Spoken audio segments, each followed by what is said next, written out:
చాలా మంది బీసీల్లో కుల వృత్తులు చేసుకున్న వృత్తులు పోయినాయి. ఒకప్పుడు గొర్రెలు మేపేది ఈ యాదవుల్లో, అదే మరి కురబా ఎక్కువ గొర్రెలు మేపేవాళ్ళు. నేను మొత్తం చూసేవాడిని. కంబైన్డ్ ఆంధ్రప్రదేశ్లో కూడా గొర్రెలు ఎక్కడికి పోతే అక్కడికి పోయేవాళ్ళు. ఓసారి గడ్డి లేకపోతే నానా ఇబ్బందులు పడేవాళ్ళు. గొర్రెల మంది ఇప్పుడు కూడా పెడుతున్నారు. ఇలాంటి సమస్యలు చాలా ఫేస్ చేశారు. వాళ్ళకు తెలిసిన వృత్తి అదే.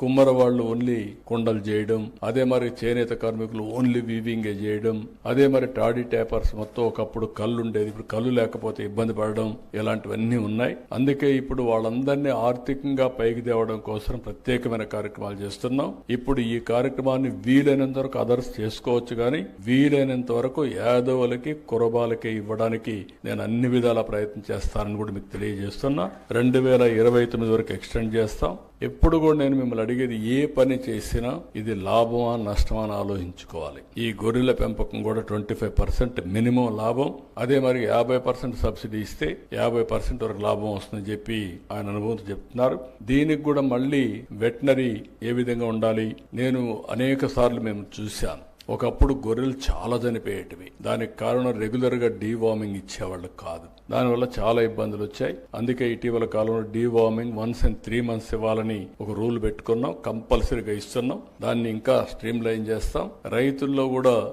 ఇంకా అవేర్నెస్ తీసుకొస్తామని చెప్పి కూడా నేను మీకు తెలియజేస్తున్నా.